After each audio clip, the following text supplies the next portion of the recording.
माता के दर्शन करके निकासित है और मेन गेट उधर शिकार संयोजक संजीव शाह जी अपने हमारा आवाज सुन रहे थे, कृपया मंडप के पास रहिए। मंडप के पास देखा मंडप है एगो बच्चा ठेला पड़ल है राजदेव मंदिर के प्रांगण में मंच के पास एगो बच्चा ठेला पड़ल है। बच्चा राम मंदिर दिश से दक्षिण बड़िया गेट से होते हुए माता के दर्शन करते हुए निकासित है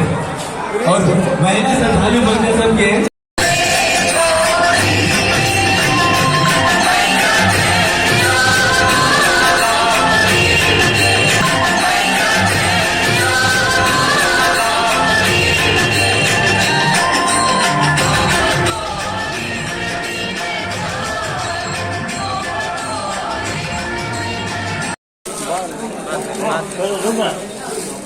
बोलो ना चलाओ ना करती आदमी के